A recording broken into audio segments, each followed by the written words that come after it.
नमस्कार मित्रों, एक बार पुनः स्वागत है आपका हमारे YouTube channel study exam academy में। मैं एक बार पुनः आपका स्वागत करता हूं। आज 29 अक्टूबर 2020 जो भी करंट अफेयर्स से क्वेश्चन बन सकते हैं या स्टैटिक जीके, उनको मैं समझाने की आपको कोशिश करूंगा।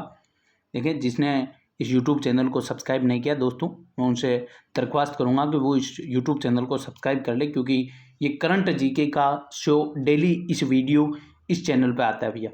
और उम्मीद करते हैं जो भी लोग इस वीडियो को देखते रहे होंगे उनका कुछ न कुछ नॉलेज गेन हुआ होगा। चलिए मित्रों, आज का सेशन मैं शुरू करता हूं। देखिए दोस्तों, कल मैंने दो चीज़ के बारे में मैं वापस बताना चाहूँगा। एक तो मैंने स्वनिधि योजना पढ़ाई थी, आत्मनिर्भर स्वनिधि योजना। मैंने उसमें डेट गलत बता दी थी आपको, भूल में। उस डेट को सही कर ले, 1 जून 2020 को ये योजना आई थी दोस्तों। मैंने कुछ 15 जुलाई पता नहीं कुछ ऐसा बता दिया था, पता नहीं कहाँ दिमाग था। अभी आप सही कर ले उसको। स्वनिधि योजना 1 जून 2020 को शुरू हुई और जिसके तहत 10,000 रुपये इस स्ट्रीट वेंडर्स यानी जो रेडी पटरी वाले हैं उनको दिए जाएंगे। और उनको यदि वो सही समय पर वापस कर देते हैं, उन्हें 7% की क्या दी जाएगी भैया, सब्सिडी जाएगी। दूसरा, मैंने एक क्वेश्चन पूछा था नदी के बारे में दोस्तों। स्टैटिक जीके का क्वेश्चन आता है सीधा सीधा। यदि क्वेश्चन ऐसे पूछे, भारत की सबसे लंबी नदी, दोस्तों भारत की सबसे लंबी नदी, तो आपका आंसर होना चाहिए ब्रह्मपुत्र।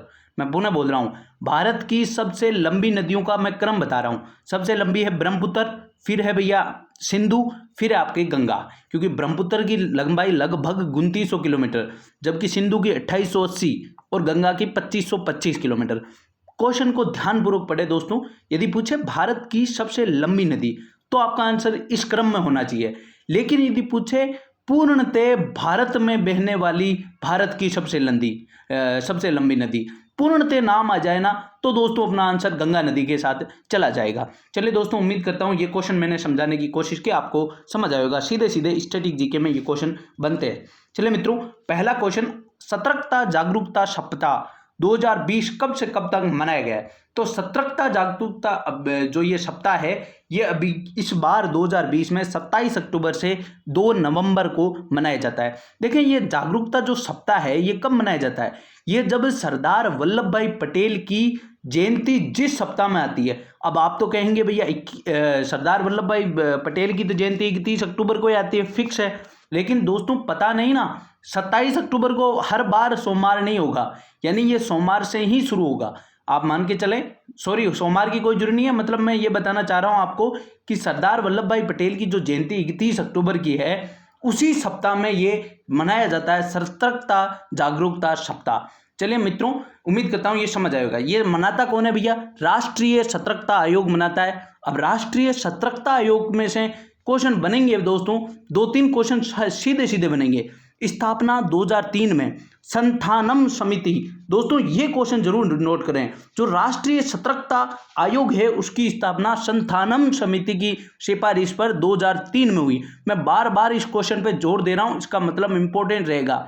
वर्तमान सतर्कता आयुक्त कौन है भैया? संजय कोठारी हमारे वर्तमान राष्ट्रीय सतर्कता आयुक्त है। मतलब जो सतर्कता आयोग है उसके अध्यक्ष है वर्तमान में संजय कोठारी। अब बात मैंने 31 अक्टूबर को सरदार वल्लभ भाई पटेल की जयंती की बात की है, तो भैया स्टैच्यू ऑफ यूनिटी के बारे में आपको हर बात, उसकी ऊंचाई, उसका जो वास्तुकार, सारी बातें आपको कमेंट बॉक्स में कमेंट करनी है। मैं उम्मीद कर दूंगा सारे लोग करेंगे। विजय नाम का एक लड़का दोस्त है भैया, वो दोस्त बहुत अच्छे से तैयारी चल रही है उसकी। उम्मीद करता हूँ उसका सिलेक्शन अब ज़्यादा दूर नहीं है, जिस तरीके से वो तैयारी कर रहा है। चलिए मित्रों, सेकंड क्वेश्चन है हमारा। हाल ही में तन्मय श्रीवास्तव ने संन्यास लिया है, वे किस खेल से संबंधित थे? देखिए, तन्मय श्रीवास्तव ने संन्यास लिया है, वो क्रिकेट से संबंधित है। जबकि अंडर 19 वर्ल्ड कप हुआ था दोस्तों 2008 में। कब हुआ था? 2008 का अंडर 19 वर्ल्ड कप। अब ये चर्चा में आ गया दोस्तों, क्योंकि इसके एक खिलाड़ी तन्मय श्रीवास्तव ने क्या ले लिया? संन्यास ले लिया है। संन्यास ले लिया, इसके कारण ये चर्चा में है। तो आप नोट करें, अंडर 19 वर्ल्ड कप विजेता है ये टीम, हमारी इंडिया टीम 2008 की। और ये हुआ कहाँ था? मलेशिया में हुआ था। ये बात जरूर याद रखें दोस्तों, अंडर 19 वर्ल्ड कप 2008 कहाँ हुआ था? मलेशिया में हुआ था। और उसकी विजेता कौन थी? इंडिया थी। और उस इंडिया टीम का ये हिस्सा थे तन्मय श्रीवास्तव। हिस्सा ही नहीं थे दोस्तों, सर्वाधिक रन भी इन्होंने बनाए थे उस प्रतियोगिता में, 262 रन बनाए थे। देखें, उस प्रतियोगिता में सर्वाधिक रन किसने बनाए थे? इसी ने बनाए थे, 262। और उसमें भारत की टीम का नेतृत्व कौन कर रहा था? तो विराट कोहली उस समय अंडर-19 क्रिकेट वर्ल्ड कप के क्या थे भैया? कैप्टन थे। अब तन्मय श्रीवास्तव का संबंध किस राज्य से है? तो इनका जन्म कानपुर यूपी में हुआ था। कानपुर यूपी में, मतलब इनका संबंध कहाँ से है भैया? यूपी से है। आप अभी मेरे को कमेंट बॉक्स में कमेंट करेंगे एक ऐसे यूपी के खिलाड़ी का हाल ही में एक निधन हुआ है उसके बारे में जरूर, और वो पॉलिटिशियन भी था। आप जरूर इसके बारे में मेरे को कमेंट बॉक्स में कमेंट करेंगे दोस्तों। मैं देखता हूं आपकी करंट अफेयर्स कैसी है, क्योंकि अभी हाल ही में पेपर होने वाला है राजस्थान पुलिस का। देखते हैं आपकी करंट अफेयर्स कैसी चल रही है। थर्ड क्वेश्चन है, हाल ही में किस देश ने no mask no service policy की घोषणा की है? इसका अर्थ यह है कि बिना मास्क लगाए कोई भी सरकारी सर्विस नहीं दी जाएगी, इसका अर्थ यह है। तो ये बांग्लादेश ने शुरू की है। किस देश ने शुरू की है दोस्तों? बांग्लादेश ने। बांग्लादेश के बारे में आया तो बांग्लादेश की राजधानी कहाँ है भैया? ढाका। वहाँ की वर्तमान प्रधानमंत्री कौन है? शेख हसीना। वहाँ की वर्तमान प्रधानमंत्री कौन है दोस्तों? शेख हसीना। भारत और बांग्लादेश के बीच में हाल ही में एक अभ्यास हुआ था, सैन्य अभ्यास, उसका नाम था दोस्तों बोंगो सागर। क्या नाम था? बोंगो सागर। और क्वेश्चन पूछे, भारत से सर्वाधिक सीमा बनाने वाला देश कौन सा है? तो बांग्लादेश। ये इसकी सीमा 4096 किलोमीटर, लगभग भारत से 4096 किलोमीटर की सीमा बनाता है कौन? बांग्लादेश। तो मैंने सारे क्वेश्चन लगभग बांग्लादेश के आपको इंपॉर्टेंट करवा दिए हैं। फिर भी आपको कोई क्वेश्चन बच गया है तो आप कमेंट बॉक्स में कमेंट करें, जिससे आपका भी याद हो और अपने दोस्तों का भी भला हो जाए या अच्छा का बात हो जाए, जिससे उनको भी उस क्वेश्चन के बारे में पता चल जाए। चलिए मित्रों, फोर्थ नंबर क्वेश्चन पे चलते हैं। हाल ही में किस राज्य में जोगिंदर वार मेमोरियल का उद्घाटन किया गया है? चलिए मित्रों, इसका आंसर है अरुणाचल प्रदेश। हुआ क्या? अरुणाचल प्रदेश में एक स्थान है बुमला। बुमला दर्रा नाम सुना होगा आपने। बुमला दर्रा कहाँ है भैया? अरुणाचल प्रदेश में। सीधा सीधा स्टैटिक जीके में क्वेश्चन आता है, बुमला दर्रा कहाँ स्थित है? तो अरुणाचल प्रदेश में। और बुमला दर्रा किन दो देशों के मध्य है? तो भारत और तिब्बत के बीच है भैया। किन के मध्य? भारत और तिब्बत के बीच में। और बुमला दर्रा मैंने बता दिया कहाँ पे है? अरुणाचल प्रदेश में। वहां जोगिंदर वार मेमोरियल का क्या किया गया है? उद्घाटन किया गया है। भैया ये जोगिंदर वार कौन थे? तो जोगिंदर भैया 1962 के भारत चाइना युद्ध में इन्होंने अहम योगदान दिया था भैया। बहुत अपने अच्छे वीर जिन्होंने अपने देश के लिए बलिदान दिया था 1962 के भारत चीन युद्ध में, और ये परमवीर चक्र से भी नवाजे जा चुके हैं। कौन? जोगिंदर। तो आप ये याद रखिए, जोगिंदर वार मेमोरियल बुमला अरुणाचल प्रदेश में कहाँ स्थापित किया गया है। चलिए मित्रों, नेक्स्ट क्वेश्चन पे चलते हैं। Fifth number question, Arunachal Pradesh के बारे में आपको कमेंट बॉक्स में कमेंट करना है। अब की बार जब अरुणाचल प्रदेश का क्वेश्चन आएगा तो मैं आपको एकदम पूरी अरुणाचल के बारे में बताना चाहूंगा, लेकिन अभी आपको ये टास्क दिया जा रहा है कि आप अरुणाचल प्रदेश के बारे में कमेंट बॉक्स में कमेंट करें। दोस्तों, यदि वीडियो अच्छा लग रहा है, क्वेश्चन अच्छे लग रहे हैं, क्वेश्चन समझ आ रहे हैं, तो आप वीडियो को लाइक करें और अपने दोस्तों में शेयर करें दोस्तों। चलिए मित्रों, फिफ्थ नंबर क्वेश्चन है, हाल ही में किस देश को फरवरी 2021 तक FATF की ग्रे लिस्ट में शामिल किया गया है? तो वो देश है भैया पाकिस्तान।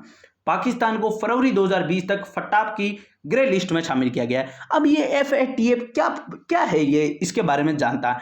इसकी फुल फॉर्म होती है भैया, क्या होती है इसकी फुल फॉर्म? मैं बताऊं आपको, इसकी full form financial action task force. इसकी फुल फॉर्म होती है दोस्तों फाइनेंशियल एक्शन टास्क फोर्स।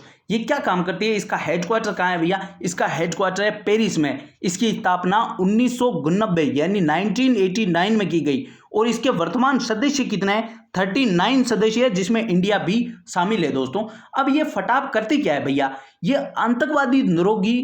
आतंकवादी रोधी निगरानी संस्था है, यानी आतंकवाद के बारे में निगरानी रखती है। ये करती क्या है? जो भी देश आतंकवाद के लिए ये फंडिंग करता है, यानी उनको पैसे देता है या उनको सहायता देता है, तो उस देश को ये क्या करती है? ग्रे लिस्ट में डालती है। फिर ग्रे लिस्ट के बाद में ब्लैक लिस्ट में डाल देती है। इसकी दो लिस्टें होती है, ग्रे लिस्ट और ब्लैक लिस्ट। अभी इस FATF की ब्लैक लिस्ट में केवल और केवल दो देश है, उनके नाम मैंने कमेंट बॉक्स में इस ऑप्शन में लिख दिए हैं, ईरान और उत्तर कोरिया। ये FATF की किसमें? ब्लैक लिस्ट में सम्मिलित है वर्तमान में। अब पाकिस्तान को ग्रे लिस्ट में डाल दिया है। यदि पाकिस्तान इसकी फंडिंग नहीं रोक पाता है तो इसे ब्लैक लिस्ट में डाल दिया जाएगा। होता क्या है फिर इनको किसी देश से कोई भी वित्तीय सहायता नहीं मिलती है। इसके कारण अभी इंपॉर्टेंट रहेगा कि क्या फरवरी के बाद में पाकिस्तान को ब्लैक लिस्ट में डाला जाता है या नहीं, वो आपको मैं फरवरी 2021 में जरूर बता दूंगा। चलिए मित्रों, नेक्स्ट क्वेश्चन पे चलते हैं। उम्मीद करता हूं FATF के बारे में आपको पूर्णतः जानकारी मिल चुकी होगी। एक बार पुनः बोल देता हूं, उसकी स्थापना 1989 में, इसका हेडक्वार्टर पेरिस में, वर्तमान सदस्य 39 जिसमें इंडिया भी सम्मिलित है। Full form financial action task force. चलिए मित्रों नेक्स्ट क्वेश्चन, इस क्वेश्चन पे आप स्टार लगा लें, बहुत इंपॉर्टेंट क्वेश्चन है। हाल ही में पुर्तगाली ग्रैंड प्रिक्स 2020 किसने जीती है? क्यों इंपॉर्टेंट बनता है? हालांकि ग्रैंड प्रिक्स तो होती रहती है, मैं बार बार वही क्वेश्चन ला पाता हूं जो इंपॉर्टेंट है। ऐसे करंट जीके के दिन में 500 क्वेश्चन बन सकते हैं दोस्तों, लेकिन आपके सामने केवल 10 रखे जाते हैं, क्योंकि वो 10 ही आने की प्रबल संभावनाएं रहती है आपके एग्जाम में। पुर्तगाली ग्रैंड प्रिक्स 2020 भैया लुइस हैमिल्टन ने जीती है। भैया ये इंपॉर्टेंट क्यों है? क्योंकि लुइस हैमिल्टन ने माइकल शूमाकर, ये कौन है भैया? ये इस ग्रांड प्रिक्स यानी फॉर्मूला रन रेसर है। इसका मतलब समझे, ये क्या है? Formula one racer. आपने एक ड्राइवरिंग की गाड़ी देखी होगी भैया, ड्राइवरिंग होती है गाड़ी में, उसे फॉर्मूला वन रेस की प्रतियोगिता बोलते हैं। वो अभी अलग अलग देश में होती है, जैसे बेल्जियम या रूसी ग्रांड प्रिक्स, ऐसे ही अभी पुर्तगाली ग्रांड प्रिक्स हुई है जिसने लुइस हैमिल्टन ने जीत लिया। और लुइस हैमिल्टन ने माइकल शूमाकर के सर्वाधिक ग्रांड प्रिक्स जीतने का रिकॉर्ड भी तोड़ दिया है, क्योंकि माइकल शूमाकर ने 91 ग्रांड प्रिक्स जीती थी। कितनी? 91। और इनकी कोई दुर्घटनावश, अभी ये कोमा में भी है, दुर्घटनावश बहुत अच्छे खिलाड़ी थे, बहुत अच्छे ड्राइवर थे, उसे अपनी खेल में बहुत अच्छा योगदान था, बहुत अच्छे कमांड थी, लेकिन अभी लुइस हैमिल्टन ने इनका रिकॉर्ड तोड़ दिया है और ये 92 ग्रांड प्रिक्स जीतने वाले खिलाड़ी बन चुके हैं। यानी अभी वर्तमान में क्वेश्चन पूछे फॉर्मूला वन रेसर के सर्वाधिक विजेता वाले खिलाड़ी कौन है या ड्राइवर कौन है, तो आप नोट करें लुइस हैमिल्टन सर्वाधिक ग्रांड प्रिक्स जीतने वाले हैं, जिन्होंने 92 ग्रांड प्रिक्स जीते है। और इन्होंने किसका रिकॉर्ड तोड़ा है? तो माइकल शूमाकर का रिकॉर्ड तोड़ा है। अब लुइस हैमिल्टन आपके लिए इंपॉर्टेंट बन जाएगा, इनका शेर जरूर याद रखें, ये ब्रिटेन के हैं। कहाँ के हैं भैया? ब्रिटेन के हैं, ये बात जरूर याद रखें। चलिए मित्रों 7वां नंबर क्वेश्चन, इस पे भैया लगा लें आप स्टार, ये भी इंपॉर्टेंट रहेगा आपके लिए। सियोल शांति पुरस्कार 2020 किसे नवाजा जाएगा? भैया इसे घोषणा तो कर दी कि थॉमस बाक को दिया जाएगा। अब ये थॉमस बाक है कौन? थॉमस बाक अंतर्राष्ट्रीय ओलंपिक समिति के अध्यक्ष है भैया। एक क्वेश्चन आपका और तैयार हो सकता है, यहां से क्वेश्चन ऐसे ना बने कि सियोल शांति पुरस्कार 2020 किसे दिया जाएगा, ऐसा ना बनके ऐसा भी पूछा जा सकता है कि अंतर्राष्ट्रीय ओलंपिक समिति के अध्यक्ष कौन है।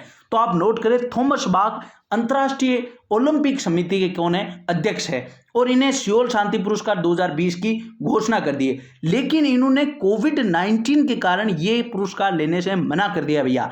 कोविड-19 के कारण क्या कर दिया? मना कर दिया कि कोविड-19 के कारण मैं यहाँ से वहाँ नहीं जा सकता, इसके कारण उन्होंने मना कर दिया है ये पुरस्कार लेने से। आप तो नोट करें, इनका संबंध अंतर्राष्ट्रीय ओलंपिक समिति के अध्यक्ष के रूप में, ये बात मैं बार बार बोल रहा हूं, सीधा सीधा क्वेश्चन छप जाएगा दोस्तों। अब देखें नरेंद्र मोदी मैंने ऑप्शन में क्यों लिखा है, क्योंकि ये जो सियोल शांति पुरस्कार 2019 का सियोल शांति पुरस्कार किसे दिया गया था? तो मोदी को दिया गया था, हमारे माननीय प्रधानमंत्री नरेंद्र मोदी को दिया गया था। क्यों दिया गया था? आर्थिक विषमता को दूर करना।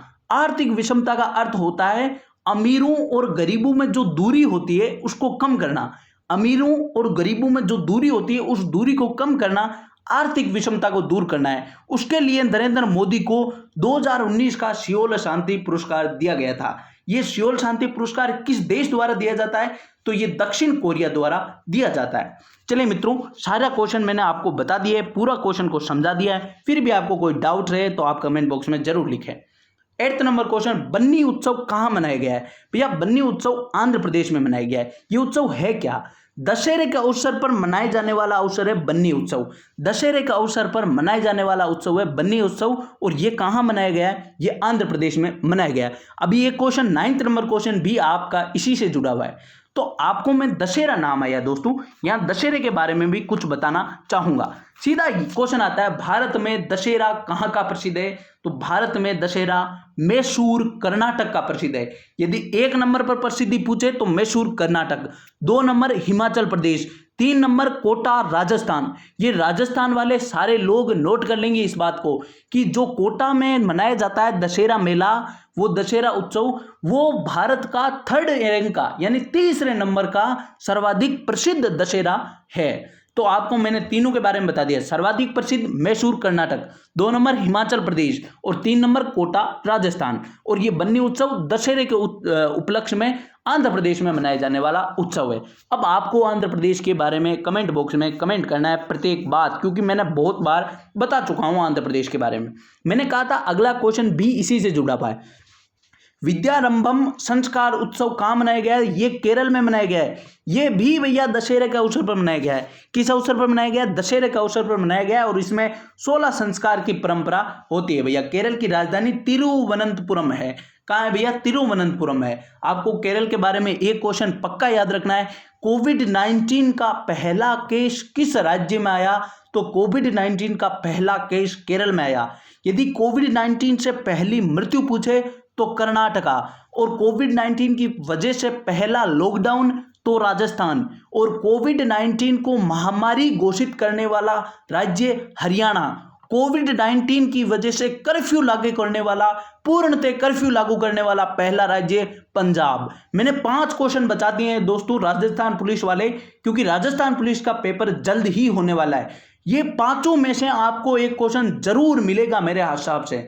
बहुत इंपॉर्टेंट है पांचों के पांचों पॉइंट अपनी नोटबुक, अपने दिमाग कहीं भी छाप लें भैया, सीधा सीधा छपेगा, अपने को आंसर करना है। मेरे को ऐसा लगता है इस पांचों में से एक क्वेश्चन जरूर आपके एग्जाम में आएगा। चलिए मित्रों, 10th नंबर क्वेश्चन, क्योंकि अभी यूपीपीएससी का जो एग्जाम हुआ था उसमें पूछा गया था कि विश्व में पहली बार कोविड-19 केस कहाँ आया? तो वुहान में आया था भैया, जो कि हनोई प्रांत में है। किसमें? हुबेई प्रांत में है। आपको ये याद रखना है। तो अब विश्व का पूछ सकता है, तो अब भारत से क्वेश्चन आने की प्रबल संभावनाएं रहेगी। 10th नंबर क्वेश्चन, इस पे सारे लोग लगा लेंगे स्टार, अपनी जो नोटबुक है उसकी ऊपर की पट्टी में लिख लेंगे इस बात को। हाल ही में BECA समझौता भारत ने अमेरिका के साथ किया है। भैया ये होता क्या है BECA? पूरी बात बताऊंगा। इसके बारे में फुल फॉर्म लिखे, basic exchange and corporation agreement. पुनः बोल रहा हूं full form, basic exchange and corporation agreement. प्रत्येक बात नोट करेंगे। इसका अर्थ क्या होता है? जैसे कोई भी अहम सूचना हो, या कोई खुफिया जानकारी हो, या कोई अत्याधुनिक सैन्य हथियार हो। समझ रहे हैं? मैंने 3 पॉइंट बोल दिए। कोई भी खुफिया जानकारी, अहम सूचना, या कोई भी अत्याधुनिक सैन्य तकनीक हो, उनको आपस में साझा किया जाएगा। इसके तहत क्या होगा? उनको आपस में, भारत और अमेरिका आपस में साझा करेगा। इसका अर्थ ये, यदि मान लो कोई भारत के लिए कोई अच्छी अत्याधुनिक टेक्निक आ गई है, तो वो भारत किसको देगा? अमेरिका को देगा। इसका अर्थ ये है। मैं उम्मीद करता हूं प्रत्येक बात आप समझ पाए होंगे। पुनः इसका फुल फॉर्म बोल रहा हूं, basic exchange and corporation agreement. आप एक एक लाइन इसको नोट कर लें। अभी ये समझौता हुआ क्यों है? तो अभी हाल ही में 2+2 वार्ता हुई थी। भैया ये 2+2 क्या है समझते हैं। 2+2 का अर्थ यह है कि भारत का रक्षा मंत्री, भारत का विदेश मंत्री, जबकि अमेरिका का रक्षा मंत्री और अमेरिका का विदेश मंत्री इन सम्मेलन में भाग लेता है, जिसके कारण इसका नाम 2+2 पड़ गया है। तो अभी हाल में ये 3rd टाइम कहां हुआ है? दिल्ली भारत में हुआ था। अभी तीसरा हुआ था। पहला कहां हुआ था भैया? ये भी दिल्ली में हुआ था, जबकि दूसरा वाशिंगटन DC अमेरिका में हुआ था। इसका अर्थ यह है कि एक बार इस देश में होता है, दूसरी बार उस देश में होता है। भैया मैंने टाइम लगाया है इस क्वेश्चन को प्रत्येक बात समझाने में। एक बात और लिखें, 3rd 2+2 वार्ता में भारत और अमेरिका के बीच में 5 समझौते हुए हैं, और 5 में से एक है BECA। दोस्तों ये क्वेश्चन आपको कैसा लगा? आपको ये समझाना कैसा लगा? आपको समझ आया है या नहीं? इसके बारे में कमेंट बॉक्स में कमेंट कर देना है।